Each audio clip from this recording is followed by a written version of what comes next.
Hoy día iniciamos una nueva serie, ¿cierto? Vamos a conversar sobre la comunidad de la gracia, donde la transformación se vive. Esta serie se da en el contexto de nuestra iglesia estar no solamente en un proceso de formación, pero nosotros estamos ahí con todos los efectos pospandémicos que como comunidad estamos viviendo. Así que vamos a conversar hoy día sobre qué es ser comunidad, y para hablar sobre comunidad tenemos que comenzar por el principio, por lo que es más importante, el corazón de la comunidad. Vamos a orar, vamos a pedir que Dios nos bendiga en esa meditación, para que podamos tener ahí los ojos puestos en la palabra y ser iluminados por ella. Señor, nosotros estamos delante de tu presencia y te suplicamos tu gracia en este instante, porque vamos a estudiar tu texto bíblico, tu palabra santa, y queremos ser efectivamente confrontados, desafiados, para que seamos transformados. Toma nuestros corazones, ayúdanos, Señor, a tener la concentración puesta en ti, los ojos puestos en ti, para que aprendiendo de ti podamos vivir vidas que te agradan. En el nombre de Jesús oramos, amén y amén. Bueno, nosotros somos seres comunitarios, inherentemente y netamente comunitarios, y hemos experimentado el dolor de aislamiento durante el periodo de la pandemia. Antes nadie pensaba, nadie mucho decir, pero antes nosotros no pensábamos que sería tan difícil estar tanto tiempo en casa.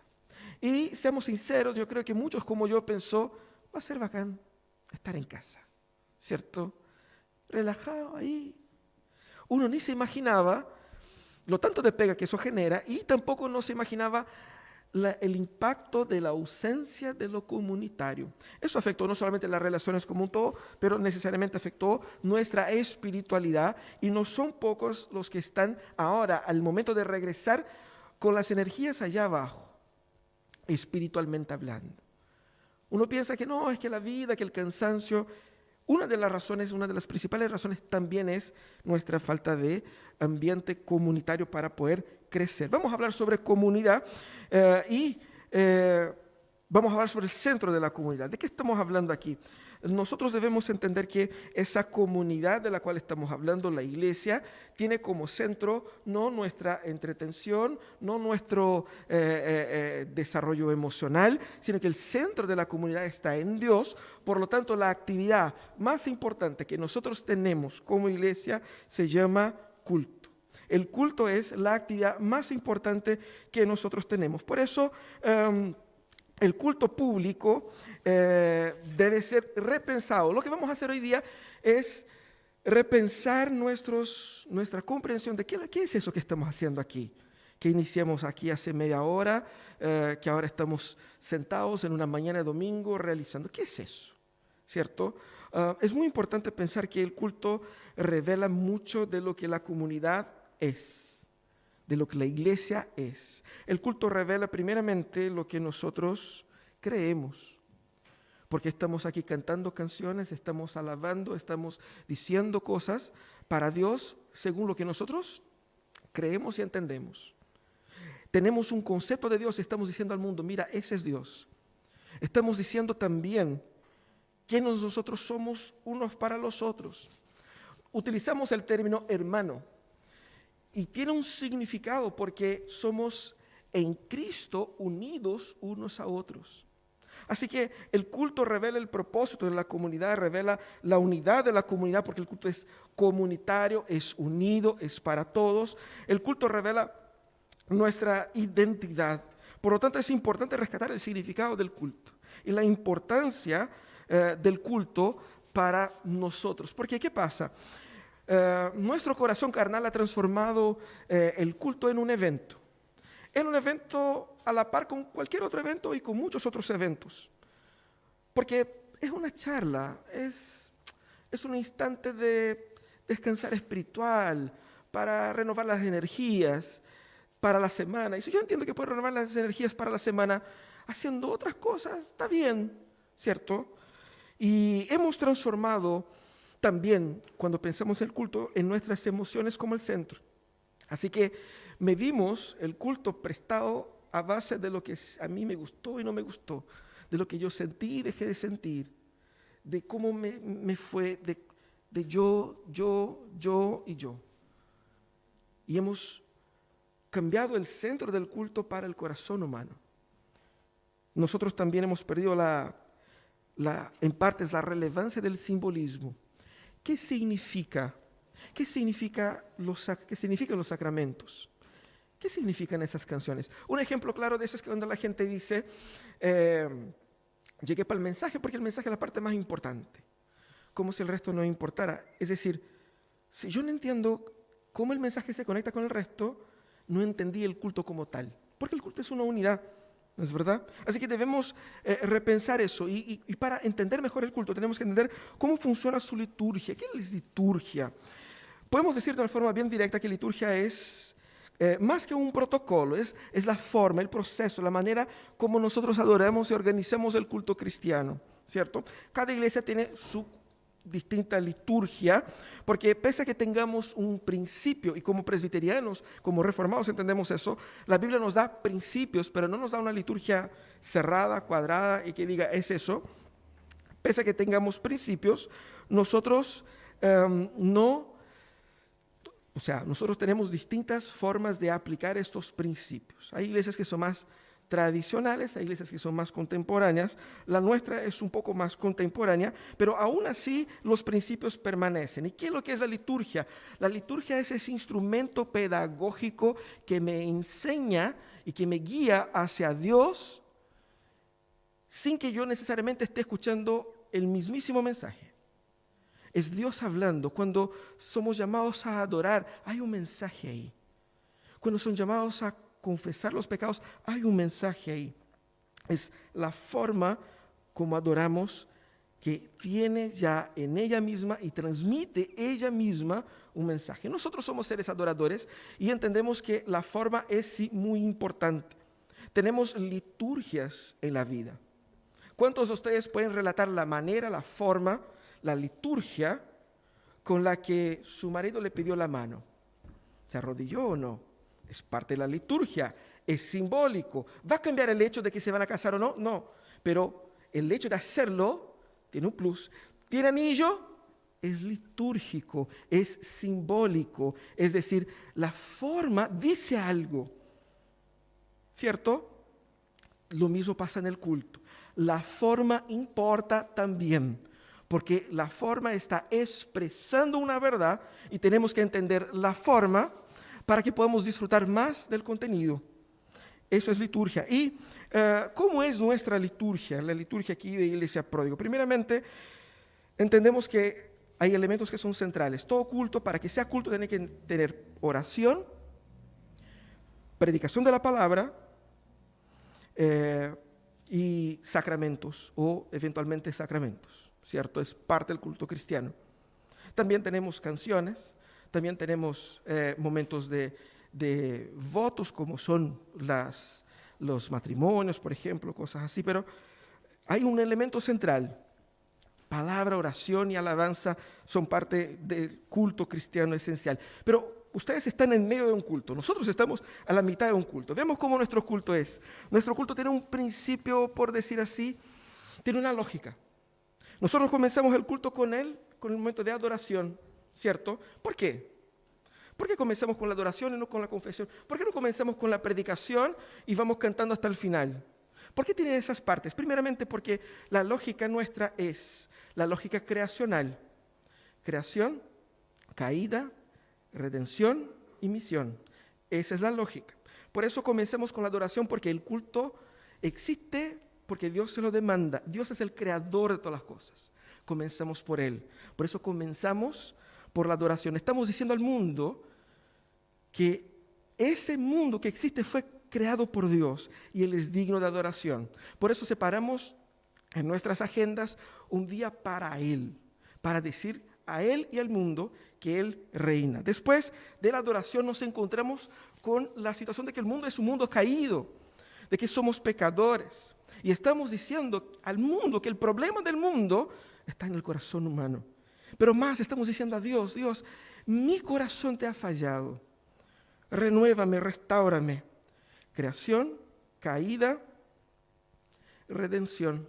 En el momento de reflexión es donde se predica la palabra del Evangelio, donde yo escucho que hay salvación en Jesús, donde hay perdón en Jesús. En ese momento de reflexión donde abrimos y predicamos la palabra, nosotros somos exhortados a mirar nuestros ojos a la respuesta que Dios da para el problema humano. Pero después de haber sido restaurados por el perdón y por la gracia, nosotros somos enviados, porque el fin del culto no es para que yo, guatita llena, corazón contento, me vaya a la casa y viva como siempre. No. Lo que vimos semana pasada, mucha gente piensa que la relación con Dios es bendíceme, ayúdame, protégeme y déjeme en paz. No es así. El culto que nosotros prestamos a Dios se transforma en una acción en la sociedad. La misión, aquí no estamos hablando de misiones en el concepto evangélico popular donde uno va y sale a hacer proyectos evangelísticos. La misión es de ser instrumentos de Dios en la redención de la cultura. Cuando ustedes van en los negocios de ustedes, en el trabajo de ustedes, en las familias de ustedes, viviendo la ética del reino en la sociedad, ayudando a la sociedad a que sea una sociedad más ética, más justa, más armoniosa, llevando la gracia de Jesús en la vida de ustedes. Eso es como termina el culto, con un envío. Y por lo tanto uno se pregunta nuestra liturgia es entonces una postura, un posicionamiento ante la realidad. Y así lo es. Porque cuando nosotros nos reunimos como culto, estamos nosotros entregando al mundo una declaración más potente que la sociedad pueda recibir. Más que muchas marchas y muchos movimientos y muchas protestas. Porque el culto, es una declaración en todos sentidos, una declaración potente. Es una declaración política, porque dice que quien gobierna es Dios.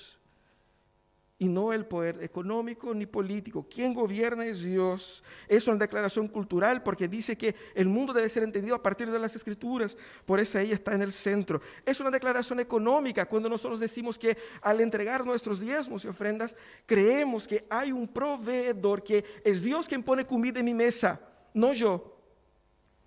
Es una declaración que es contracultural de todas maneras, ¿no es cierto? Es una declaración sociológica porque dice que nosotros como comunidad, como cuerpo, somos la iglesia de Jesús, el instrumento por medio del cual Dios está redimiendo todas las cosas en él.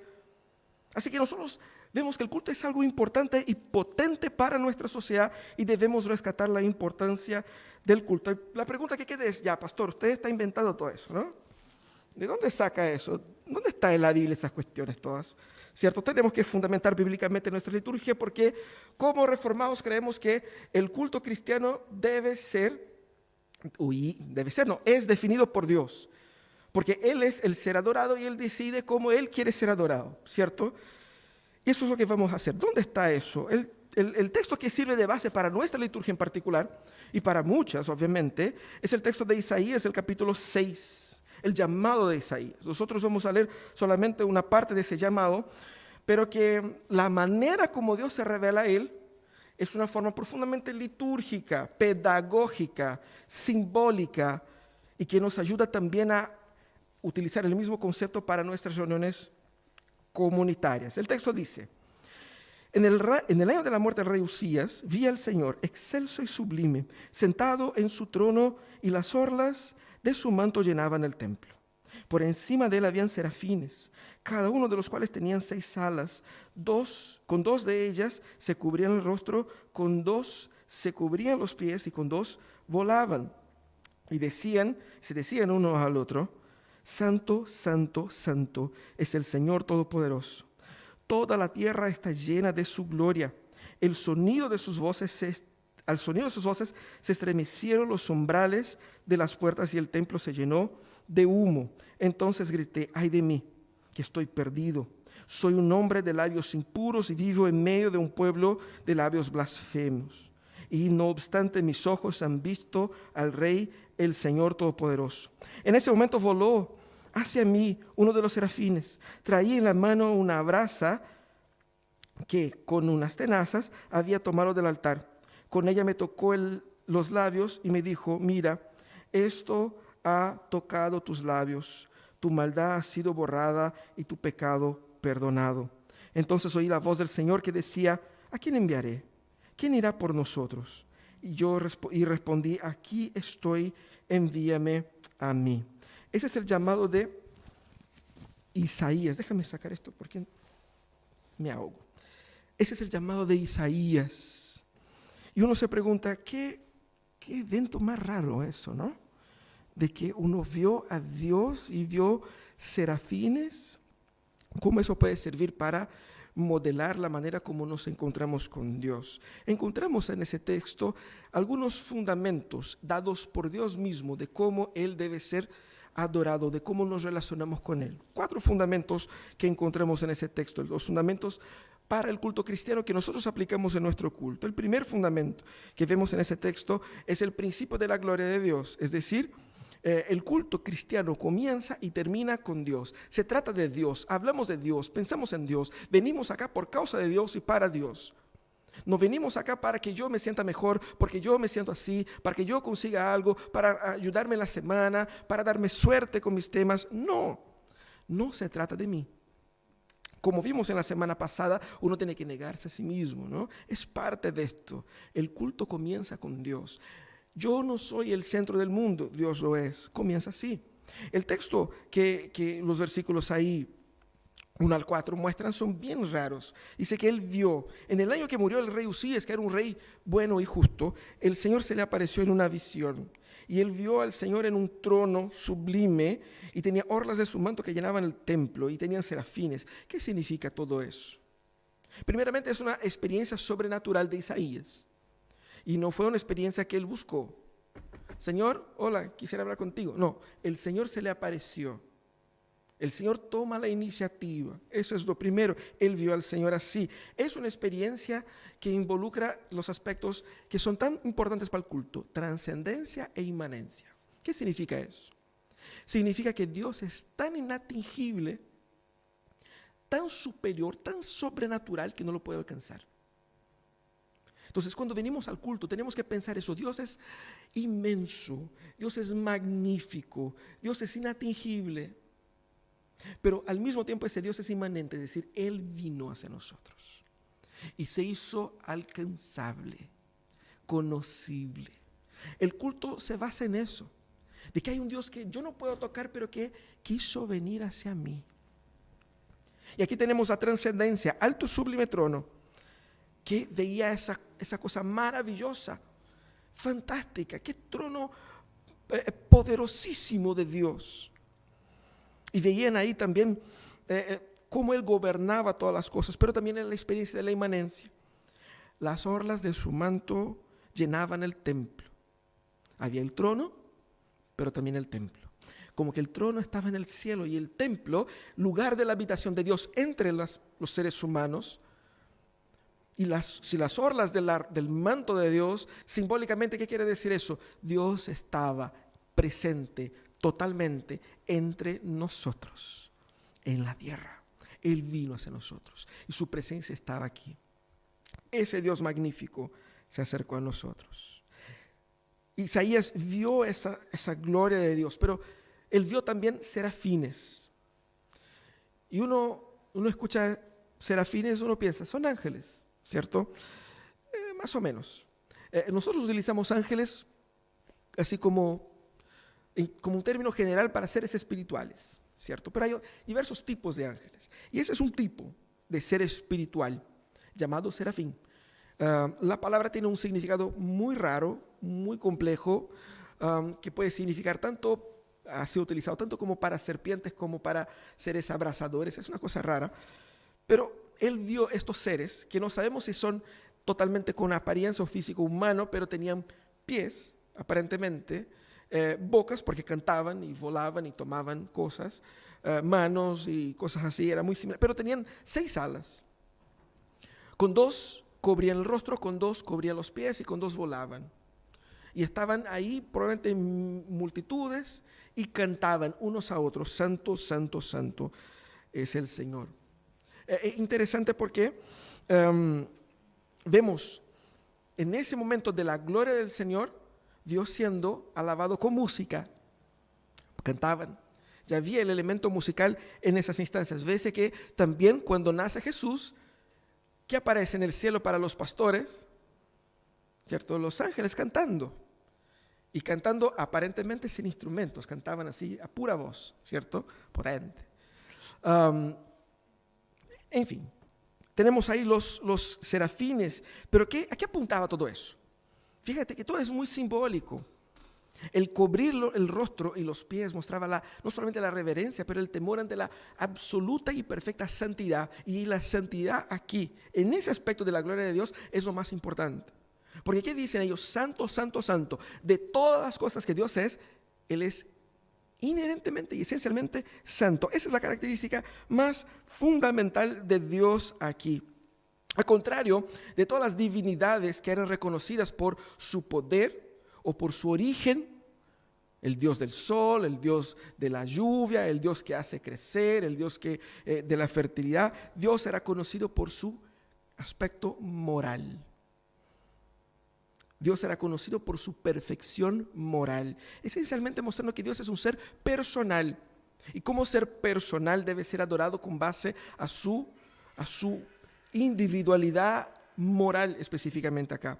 Así que la ley de Dios es entonces una expresión de su propia realidad, de su propia esencia. Y eso es lo que significa el santo, santo, santo. No es porque algunos dicen, no, es que la Trinidad. No, la repetición acá no es meramente una repetición de majestad, no es una repetición de apuntar hacia la Trinidad. La expresión acá tiene que ver con el énfasis en que Dios y solamente Dios, Jehová, es santo. No hay otro Dios tan perfectamente justo moralmente como Dios. Y dice que la tierra está llena de su gloria, apuntando a que la relación con Dios no funciona, la adoración a Dios no funciona de una forma meramente mágica. Es decir, porque Dios es santo, no basta con que lleguemos al horario correcto y cantemos las canciones de la manera correcta y nos levantemos y nos sentemos y leamos y pongamos atención, que así va a funcionar la magia del cristianismo. Dios no responde a metodologías que producen efectos mágicos.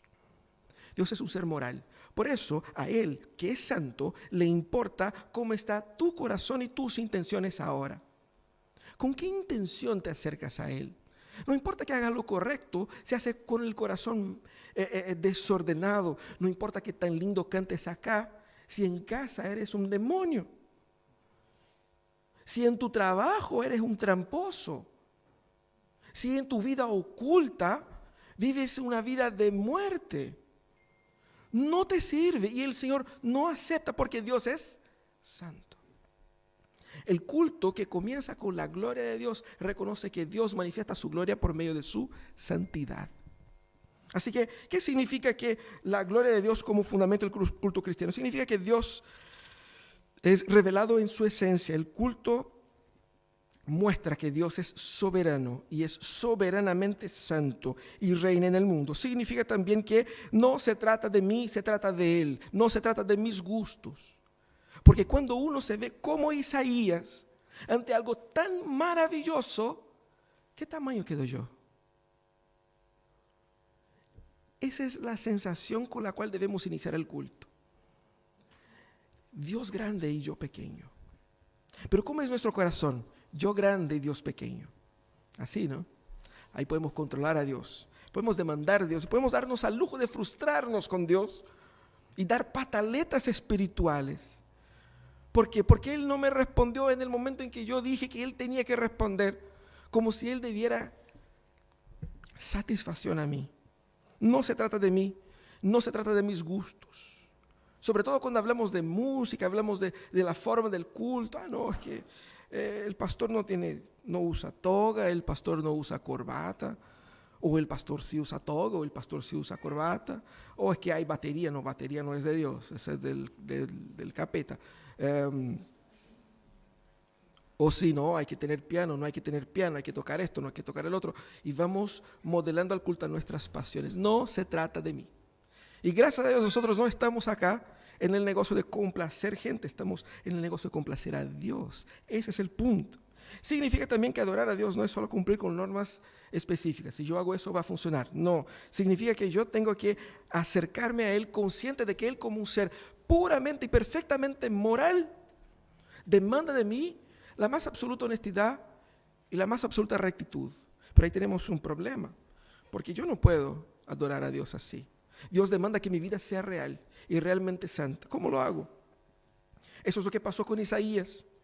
Isaías se dio cuenta de la gloria de Dios y lo primero que dijo es: ay de mí. Pero no dijo, él gritó. Versículo 5, entonces grité: ay de mí, estoy perdido, literalmente voy a morir. Soy un hombre de labios impuros y vivo en medio de un pueblo de labios blasfemos, y no obstante mis ojos han visto al Rey, al Señor Todopoderoso. Jacob, cuando se dio cuenta que estaba luchando con Dios, pensó lo mismo: voy a morir, y clamó por su vida. Por eso se agarró Jacob a Dios ahí en ese momento, porque él pensó: ya que estoy luchando con Dios, solo lo suelto si Él me bendice, es decir, si no me mata, porque lo vi, lo toqué. Aquí es donde se da el despertar de Isaías y nuestro despertar para la gracia de Dios. ¿Por qué? Porque primero él se da cuenta de su impureza. Y no es así como que estoy más o menos. Él se da cuenta de su absoluta inaptitud para estar delante de Dios. Queremos adorar a Dios y no nos damos cuenta de lo impuro que somos y de lo imposible que es entrar en la presencia de Dios tal cual como somos.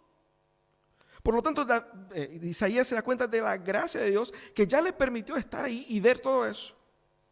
Y él reconoce que no solamente él, sino que él y el pueblo en el cual él está es un pueblo impuro, es un pueblo pecador, es un pueblo miserable. Y él reconoce, él dice: mis labios. ¿Y por qué labios? ¿Qué tiene que ver con los labios? El punto aquí es entender que sus labios personales de Isaías no pertenecían a Dios, porque si perteneciesen a Dios, derramarían continua alabanza como lo hacen los serafines. Y él sabe que sus labios, es decir, su corazón, su mente, sus intenciones, estaban en constante oposición a la voluntad de Dios, no pertenecían a Dios. Pero el hecho de estar vivo aquí ya significaba la gracia de Dios. ¿Por qué? Porque es Dios quien revela esa miseria al profeta. ¿Cómo sé que soy pecador? Solo sé que soy pecador porque Dios se revela justo en la ley y la ley me dice que soy pecador. ¿Por qué Dios me dice que yo soy pecador? No solamente para condenarme, porque para condenarme no necesita decírmelo, porque uno ya está condenado. ¿Pero por qué me dice? Exactamente porque hay una intención de gracia en redimirme. Dios se revela a Isaías de esa manera, no simplemente para decir: eres un pecador, así que no tenés nada que hacer. No, ¿para qué? Para redimir a Isaías, para restaurar a Isaías. Y es interesante, no existe culto verdadero a Dios sin un verdadero arrepentimiento, sin una confrontación con la santidad de Dios y nuestra miseria. Por eso que el culto implica en una desconstrucción del yo. Es lo opuesto a lo que la carnalidad nuestra quiere transformar el culto. En el culto al yo y al complacimiento, a escuchar una palabra que me vaya a agradar el ego y hacerme vivir un poco más feliz la semana. No, no es así. Cualquier encuentro con Dios es demolidor, destruidor, porque va a romper nuestros ídolos, va a romper nuestros anhelos más profundos y queridos, nuestros sueños, nuestros pecados. Venimos al culto para ser confrontados, demolidos y desconstruidos por la palabra de Dios. Y eso es para nuestro bien, porque eso es señal de la gracia de Dios, señal de que Él nos ama y no quiere que sigamos en nuestros pecados, señal de que Él, pese a que puede de una forma inmediata condenarnos por la eternidad, nos llama. Como Isaías va a decir después, posteriormente, que la mano del Señor no es corta para que no pueda salvar, que ahora es el tiempo, porque la gracia del Señor se ha derramado, celebramos eso en el culto. Despertar para nuestra miseria nos permite ver también lo tan glorioso que es la gracia de Dios, que nosotros muchas veces bajamos perfil a la gracia de Dios. Estamos bien. Si yo soy poco pecador, la gracia de Dios es poco necesaria. Mientras más pecador sea yo, mientras mayor sea mi deuda, más grande será el perdón. Pero para entender el tamaño de mi deuda, tengo que entender el tamaño de Dios. Por eso comenzamos con la adoración. Cuando veo a Dios gigante, inmenso, inmensamente santo, pucha, yo me siento pero tan nada, y tan miserable, y tan odioso, que solo la gracia del Señor para restaurarme. Y ahí la gracia se pone grande. Ahí la gracia se pone grande. Y es interesante, yo tengo que entender eso. Tengo que entender que el culto que nosotros prestamos a Dios es un honor, es un privilegio. Que yo esté aquí es el privilegio más grande de la historia. Porque lo que yo estoy diciendo, lo que yo estoy viviendo, lo que estoy declarando, es que Dios tenía todo para condenarme y no quiso hacerlo. Y me llama, me confronta, me quiere limpiar, me acepta. Si yo no veo el culto a Dios como un privilegio inestimable, es porque yo no he llegado quizás a ese punto de quiebra de mi yo, al punto de ser un verdadero cristiano. No es más un evento, no es un tema en la agenda, no es lo que yo hago cuando no tenga nada más que hacer el domingo por la mañana. Es el momento más importante de mi historia, de mi vida, la razón por la que yo existo, es la razón por la que yo levanto todos los lunes a trabajar. Es la causa que me da sentido a la vida, la gracia de Dios. Por eso el culto es tan importante. Pero el tercer principio es el principio de la palabra de Dios. ¿Qué es lo que pasa con Isaías? Viene un serafín y toma en las manos una brasa y lo toca en su boca y dice: mira, con esto ha tocado tus labios y tu maldad ha sido borrada y tu pecado perdonado. Brasas, altar, serafines de nuevo, muy raro todo eso. ¿Qué está hablando acá? Primeramente vemos claramente un proceso de purificación de los pecados de Isaías, ¿cierto? Ese proceso es iniciado por Dios. Ese proceso involucra ahí dos elementos, el altar y el fuego. El altar era donde se sacrificaba el animal, pero sabemos que no era el sacrificio del animal que traía perdón. ¿Qué es lo que traía perdón? El sacrificio de Cristo que el animal representaba. Entonces, ¿de qué está hablando aquí? De que Isaías fue perdonado porque Cristo murió por Isaías 600 años después. Eso es lo que está hablando. Ahora, está el elemento del altar y está el elemento de las brasas, del fuego, que significa tanto la purificación como el completo juicio. Cristo, al morir completamente, Él fue totalmente consumido, como fueron los animales para el perdón de los pecados, que eran quemados totalmente. No se les salvaban partes, se quemaba el animal entero. Eso se llama holocausto. Cuando Cristo es entregado, Él se entrega totalmente para un perdón completo. Eso significa aquí el fuego y el altar. Pero lo más interesante es que es la primera vez donde se le dirige la palabra a Él. Hasta el momento los ángeles cantaban unos a otros y Él veía a Dios. Y los ángeles lo que dicen son las palabras más hermosas que nuestros oídos pueden escuchar. Tu pecado ha sido perdonado. Esa es la palabra más hermosa que tus oídos pueden escuchar en tu toda vida. El mensaje glorioso que vino desde la parte de Dios por sus siervos, por sus mensajeros. La repetición, porque Él dice 2 veces, ¿no? Es repetitiva la forma. Dice: tu maldad ha sido borrada y tu pecado perdonado. Indica la totalidad de la acción, ¿cierto? Y eso es hermoso. Y con esta acción, Él experimentó el perdón de Dios. Y es interesante aquí, ¿no es cierto? Porque esta acción no fue resultado de algo que Isaías hubiera pedido. Isaías solo dijo que él estaba perdido porque era pecador. Dios toma la iniciativa de resolver el problema del pecado. Para que tengamos en claro, es el Evangelio. Dios tomando la iniciativa de salvar a nosotros. ¿Y cómo hizo eso? ¿Cómo fue todo eso? Vemos aquí que hay una afirmación de la parte de Dios, una revelación de Dios que dice, no solamente hace con que su pecado haya sido perdonado, pero también le declara eso para que él creyera. Es la acción de la palabra que nos ayuda a mirar hacia la cruz por medio de la Biblia, para que por la fe nos apropiemos de la salvación que la cruz nos da. Pero también hay aquí los elementos de los sacramentos, porque hay símbolos aquí. Hubo una brasa que fue tomada y que fue tocada en los labios del profeta, apuntando también a lo que nosotros hacemos y vamos a hacer hoy día con el sacramento. Y eso permitía participar a través de estos elementos de realidades espirituales más profundas. Entender no solamente por la cognición auditiva, pero también por la experiencia simbólica que eso tenía. Así que la Santa Cena y el bautismo son partes del culto porque también traen ese mensaje.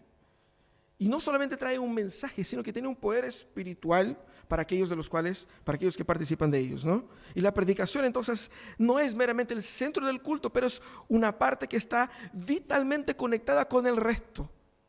Yo no puedo entender el valor de la salvación que la predicación entrega si no entendí lo grande que es Dios y lo pequeño que soy yo. Si no entendí que soy perdido, ¿cómo voy a entender que soy salvo? Por eso no puedo simplemente pensar, me quedo con el sermón nomás y está. Eso no es una charla, no es TED Talks. Eso es un culto que es una unidad entera y que por participar de todo eso declaramos, experimentamos y somos espiritualmente bendecidos. Por eso no debemos segmentar el culto y debemos sí entender y participar de ello como todo. Pero el culto no termina ahí. El culto termina acá con las palabras de Dios. Por primera vez Dios entonces habla. Y no habla así como de una forma como uno quisiera, así como tan tajantemente. Dios dice, ¿a quién enviaré? ¿Quién irá por nosotros? Así al aire. No llama a Isaías así. Simplemente ofrece a Isaías la oportunidad de hacer algo por él. Y Isaías dice, aquí estoy, envíame a mí. Primeramente la voz de Dios viene directamente de una acción de Dios, mostrando que Él, como centro de todo eso, tiene un propósito. Y Él entonces, después de habernos purificado, muestra por qué nos redimió. Dios nos redime para vivir en el mundo según sus propósitos. Dios no te perdonó. Cristo no murió en la cruz simplemente para que tu vida fuera una vida más tranquila económicamente, socialmente y familiarmente. Para que no te enfermaras y te pasara bien y que vivieras ahí hartos años y al morir fueras al cielo. No fue para eso que Jesús sufrió lo que sufrió. Hay un propósito por el cual Dios te redime. Es la misión y la acción de Dios en el mundo por medio de nosotros. Llama la atención aquí el llamado indirecto de Dios. Es una invitación desde la perspectiva de la gracia, no es una orden meramente de un general, aunque él pudiera haberlo hecho, no lo es. Y muestra lo tanto que Dios nos ama y nos cuida, porque nos llama voluntariamente a entrar en esto, compartir en esto, construir esto. Hay una misión para la cual Dios nos llama, y esa misión no soy yo quien defino. La misión no es definida por mí. Porque uno se pregunta, ¿qué voy a hacer de mi vida? Y acto seguido dice, ¿qué quiero hacer de mi vida? ¿Qué es lo que yo quiero hacer de mi vida? Pero el punto no es porque yo quiera y pueda hacer algo que yo deba hacerlo. ¿Qué es lo que debo hacer de mi vida según Dios? ¿Cuál es la misión? El culto nos conduce a la misión, nos prepara a la misión de vivir en el mundo, siendo instrumentos de la gracia y de la justicia de Dios en el mundo. La disposición inmediata del profeta es un palo para nosotros. Porque uno dice, a ver, es que no sé, tengo que ver si calza con mis planes acá, ¿cierto? Tengo que conversar la casa, uno pone la excusa en la señora, ¿no? Mi señora no quiere. Así es más fácil decir, Señor, mira, yo totalmente dispuesto, pero es que mi marido es pesado. Es que mi señora... Y ahí uno se excusa, ¿no? Y a veces podemos ponernos de acuerdo, si cualquier cosa dice que soy yo, así como que para que uno pueda librarse de responsabilidad. No, él dice, no, aquí estoy yo. Mal sabía Isaías lo que Dios le iba a decir en los versículos 9 en adelante. Básicamente Dios le dijo, mira, vas a predicar y nadie se va a convertir. Punto. Esa es su misión. ¿Feliz? Pero mira, la disposición es inmediata aquí. Y eso, la gracia de Dios, la gracia cuando entra en nuestros corazones, ella produce corazones que están alineados con el plan de Dios. Cuando la gracia entra en mi corazón, ella reprograma mi agenda para la agenda de Dios. La disposición del profeta indica también la naturaleza de esa relación con Dios. Fíjate que la meta no era que Dios me agradara, me satisfaciera. Ya, Señor, me perdonaste, me libraste, me salvaste, así que nos vemos cuando muera. No es eso. La redención me atrae hacia Dios, me conecta y me deja inseparablemente unido a Él. Por eso que la misión es la misión de la iglesia y no es una misión individualista del creyente. Porque ahí cada uno hace lo que quiere. No, es la misión de la iglesia que nosotros como parte de este cuerpo asumimos. Es una misión comunitaria. Significa que yo ya no puedo volver a mi vida que tenía antes. Yo ya no puedo volver a los caminos que tenía antes. Ya no puedo volver a la agenda que tenía antes porque Dios me transformó en ese proceso de culto y me envió para hacer su voluntad y no la mía.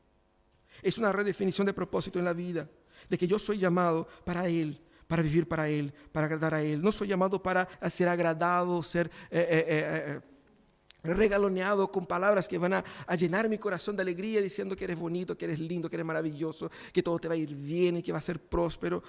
Nos gusta escuchar palabras que nos tiren para arriba. El Señor nos tirará para arriba cuando venga Jesús, literalmente.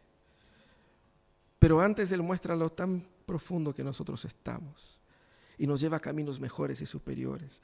Eso hace el culto, nos conduce a la misión de Dios. El fin del culto cristiano es el envío. Habiendo experimentado un encuentro con Dios en la palabra y en los sacramentos, somos transformados, renovados y capacitados por el Espíritu para asumir nuevamente la vocación original de la humanidad, ser portadores de la imagen de Dios por el desarrollo de todas las posibilidades latentes en la creación divina, ahora renovando y restaurando el mundo dilacerado y caído. Ese es nuestro llamado. Debemos nosotros entonces cambiar nuestra actitud hacia el culto cristiano. No es un evento más, es el principal evento que tienes en tu vida, en tu semana, en tu historia, porque es un encuentro con Dios. No es un concierto, no es una charla, no es un evento.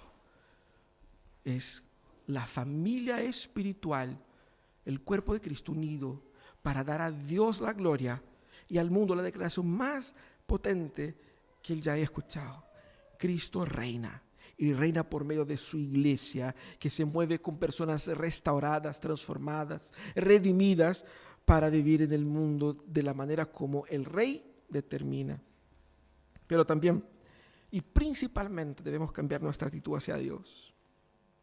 Nuestro valor al culto es resultado del tamaño de Dios en nuestro corazón. Un Dios pequeño, un Dios que no es el Dios de gloria como vio Isaías, no se merece tamaño esfuerzo. Puede competir con mis otros compromisos. Estoy muy cansado. ¿Sabes qué? Está muy frío. Así que, y uno va poniendo cuál sea el evento, la excusa, el tema. Dios tiene que andar disputando con nosotros el tiempo para que le adoremos en su día, porque es el día del Señor. Un Dios pequeño nos conlleva una adoración pequeña, pero solo un Dios grande nos salva. El Dios pequeño no salva a nadie. Así que debemos cambiar nuestra actitud hacia Dios. Eso es ser comunidad, eso estamos hablando. Nuestro Dios es grande y se merece